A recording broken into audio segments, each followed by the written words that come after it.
Kanunay nga nangandam ang dakbayan sa Subo sa posibleng pagigo sa mga dagko nga katalagman sama sa kusog nga linog nga mitay-og sa Mindanao kagayang buntag. Ani ang report ni Alan Domingo.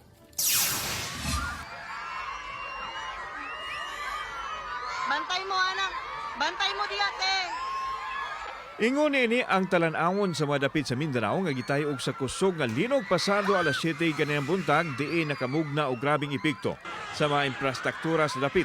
Wala rin noon makabatyag ang dakbayan sa Subo sa pagtay-og sa yuta apan buot makasiguro ang Cebu City LGU nga mapangandaman ang sama niini nga katalagman. Walay nahitabo sa atong syudad sa Subo nga major ang minor gani wa pa sila kakita unsa naigamay nga uyog but walay atong kakuyawan dinhi sa atong Cebu City. Kahinumduman nga nakasinati ang dakbayan sa Subo ug ubang mga dapit sa Visayas sa 7.2 magnitude nga linog niadtong Oktubre 15 tuig 2013 nga nakamugna usab og kadaot ilabi na sa mga karaan nga gambalay. Setyembre 30 sa gabi niadtong tuig 2025 nakasinati usab og kusog nga linog ang Sugbo ilabi na sa amihanang bahin sa lalawigan sa Sugbo.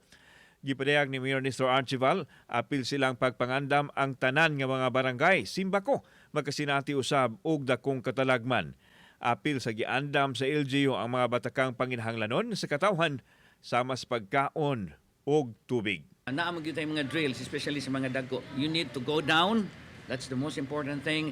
Is that the other thing is ang atong mga kabarangayan, ang mga responders, all the time, ready, good na siya. Kauban si Clover Lumayag, ako si Alan Domingo. Balitag, Bisdak.